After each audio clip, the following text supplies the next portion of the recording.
La Guadeloupe? Un papillon pour les uns, deux triangles pour les autres. Et si on essayait de dessiner la Guadeloupe schématique, facilement mais à l'échelle? Je vous y invite avec cette méthode gratuite et en ligne. Bonjour, voilà, c'est moi qui suis de retour pour vous apprendre à dessiner la carte schématique de la Guadeloupe.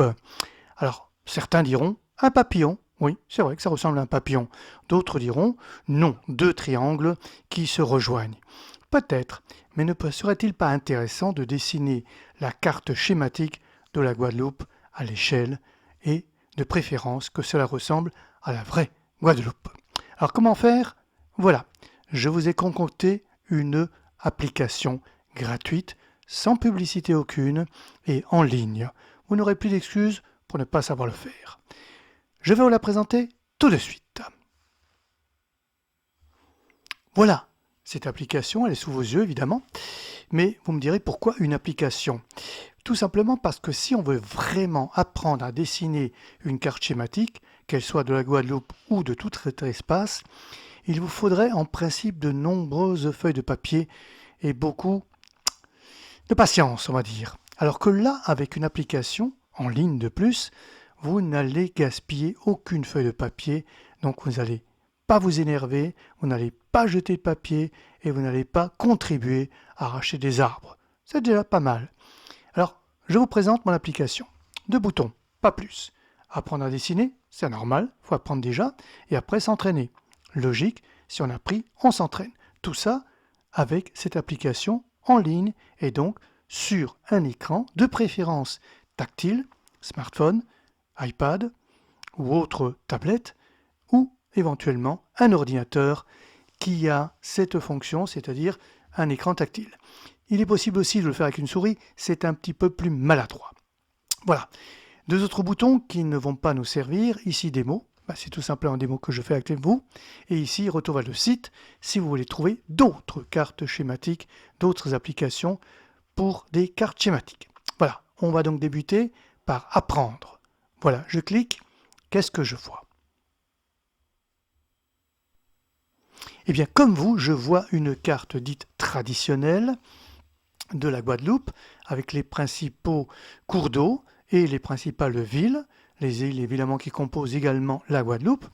Et par-dessus, j'ai des carreaux. Ce sont en fait des carreaux de cahier que j'ai numérotés de A à M et de 1 à 10. C'est un peu comme une bataille navale, tout simplement pour se repérer. Et à partir de ces carreaux de cahier, grands ou petits, à vous de choisir, à partir de ces carreaux de cahier, j'ai tracé ce que j'appelle des lignes de force. Les lignes de force sont des lignes horizontales, en vert ici, ou tout à l'heure verticales, qui vont me permettre de faire ressortir une structure, et avec cette structure, je vais vous apprendre à dessiner la carte schématique de la Guadeloupe, très simplement, très facilement, mais surtout à l'échelle, bien sûr. Alors voilà la première ligne, elle a 8 carreaux, vous la repérez ici, fin B à fin 4, ou début 5, début C, c'est à vous de voir. Ici, la fin, 8 carreaux, vous pouvez compter, c'est juste. À partir de là, vous mémorisez. C'est tout ce que vous avez à faire et c'est déjà beaucoup. Quand vous avez bien mémorisé un trait horizontal de 8 carreaux, eh bien vous cliquez sur la petite main qui devient jaune et vous allez trouver le deuxième trait, cette deuxième ligne de force. Ici verticale, c'est-à-dire tout au bout, ou si vous préférez à l'ouest, de ce trait que nous venons de tracer, 4,5. Il est rare qu'il y ait des demi-carreaux, mais enfin, parfois il le faut, justement pour respecter l'échelle. Et là aussi, je mémorise, vous mémorisez, et on poursuit. Poursuivez, on continue. Voilà, regardez, c'est très simple. Chaque fois, je vous indique le nombre de carreaux que vous devez exécuter. Voilà. Et voilà ma structure qui se précise. Et là, fin du tracé de la ligne de force. Évidemment, il y a une île principale, il y a 3 îlots à représenter, donc il y a évidemment un peu plus de lignes de force que sur un espace qui est d'un seul tenant. La France, le Maroc, l'Espagne, l'Italie, que sais-je. Encore que l'Italie, il y a la Sicile et la Sardaigne. Donc voilà, une fois que ce tracé, vous l'avez bien intégré. Vous pouvez toujours revenir en arrière avec cette petite main qui elle n'est pas jaune mais rouge pour dire attention, je reviens en arrière. Hop, c'est comme tout simplement quand vous reculez en voiture, il y a les lumières qui s'allument. Elles ne sont pas rouges, c'est uniquement quand vous freinez. Peu importe. Je recule pour revoir certaines choses et j'avance et je suis là à la fin du tracé. Maintenant, on va découvrir le vrai tracé schématique. Ce vrai tracé schématique, il se niche où? Eh bien, tout simplement, on continue avec la petite main. Voilà. Et voilà, j'ai conservé la structure, dite ligne de force, et je commence à tracer. Regardez comme c'est d'une simplicité, et surtout que c'est très juste. Terriblement juste. À l'échelle. Voilà. C'est pas fini. Regardez. C'est pas merveilleux. Et voilà. Et voilà. Et voici votre carte schématique à l'échelle. Et oui, c'est à l'échelle. L'échelle est là. Regardez, la vraie carte est en dessous. Qui peut faire mieux? Vous, en le retraçant. Merci à vous d'avoir suivi et surtout, reproduisez-le. Alors, à partir de ce stade-là, vous pouvez toujours revenir en arrière ou terminer. Voilà. Si vous êtes à la fin, vous pouvez reprendre depuis le début, apprendre à dessiner, ou alors vous allez tout simplement à la phase pour s'entraîner. Et là, qu'est-ce qu'on trouve? Eh bien, comme moi, encore une fois, vous voyez un écran blanc ici, avec sur votre droite des outils. On commence par les outils les plus évidents, les plus simples. Choix des fonds de carte. Alors évidemment, vous allez me dire, une grille, c'est pas un fond de carte, je sais bien. Il fallait donner un titre, c'est celui que j'ai préféré. C'est celui qui est le plus parlant. La grille, je clique dessus, c'est la fameuse grille dont j'ai parlé, les carreaux de cahier. Le schéma, c'est celui que vous connaissez déjà. Il se superpose, bien sûr, à la grille. Vous avez la vraie carte, vous la connaissez aussi, elle est ici. Ligne de force, vous connaissez aussi, elles sont là. Et puis un petit plus, des points repères. Points repères, c'est-à-dire que, comme à l'école maternelle ou à l'école primaire, ou n'importe quel âge, on a parfois dans les petits livres ou dans les revues, 1, 2, 3, 4, 5, 6, quand vous reliez tous les points, vous avez une tête de Mickey, de qui sais-je, d'un président, pourquoi pas, d'un roi. Et bien là, je n'ai pas mis 1, 2, 3, 4, parce que c'est à vous de choisir le sens que vous souhaitez, mais en reliant les points, eh bien, vous obtenez, bien sûr, la carte schématique de la Guadeloupe. Alors, vous pouvez utiliser ces fonds de manière séparée ou ensemble. Ici, j'ai tout mis. On peut en enlever quelques-uns. On peut tracer uniquement ça pour voir si vous y arrivez. On peut enlever, rajouter, à vous de voir ce que vous souhaitez. Ce n'est pas tout, parce que pour dessiner maintenant, il vous faut des outils de dessin. Ils sont là. On va les voir tout de suite. Les outils de dessin, simples. Il faut savoir dessiner à main levée. Hop, j'ai dessiné à main levée. L'épaisseur du trait est un peu imposante, plus imposante que ce que j'ai utilisé pour le schéma. Je peux la réduire. Regardez, 0 non, évidemment, ça ne donne rien. 1. Ou je peux l'augmenter énormément. Ici, on va passer à 16. Voilà. Donc, l'épaisseur du trait, je peux la varier. J'ai 4 couleurs à ma disposition. J'utilise le noir, le rouge, le vert et le bleu. Ça suffit largement, il n'en faut guère davantage pour apprendre à dessiner. On ne fait pas ici de croquis. Les croquis et les schémas, c'est une autre application que vous connaissez déjà, et là vous avez plus de choix de couleurs.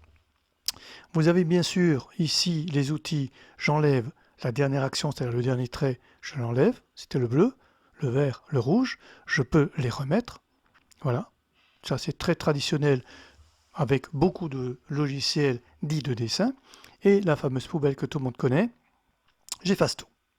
Reste, bien entendu, les fonds de carte, à moi de les décocher.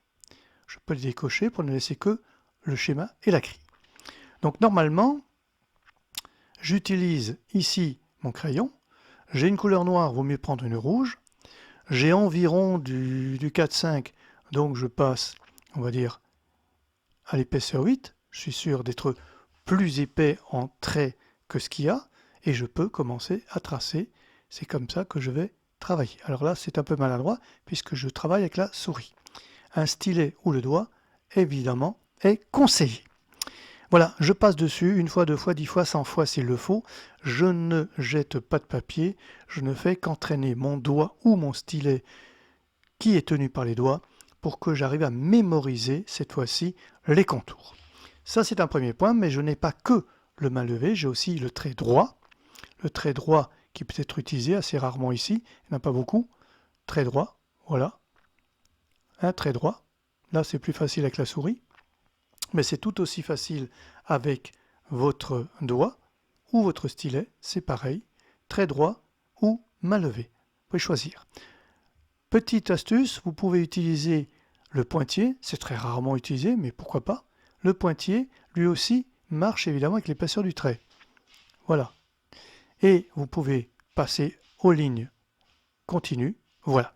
Alors attention, si vous êtes en pointier, comme ici, et que vous changez d'outil, vous passez à main levée, automatiquement vous passez en plein. Pourquoi? C'est volontaire, tout simplement pour que vous ne l'oubliez pas, parce qu'en principe, on n'utilise guère les pointiers, mais regardez, je peux utiliser le pointier à main levée. Vous avez vu? Très simple, très facile. Il me reste la gomme ici. Quand j'ai dépassé quelque part, j'utilise la gomme. La gomme utilise aussi l'épaisseur du trait. Plus l'épaisseur du trait est importante, plus la gomme gommera une surface importante. Et enfin, la dernière petite nouveauté, qui vaut son pesant d'or. Ici, vous avez la possibilité de sauvegarder votre dessin et bien sûr de le reprendre ultérieurement. Pour sauvegarder, je clique tout simplement sur Sauvegarde. Je sauvegarde, ici moi je mets dans téléchargement, le nom du dessin est déjà donné, dessin Guadeloupe, vous pouvez le changer, vous pouvez mettre n'importe quoi, dessin votre nom ou Muniga si vous en avez envie, peu importe.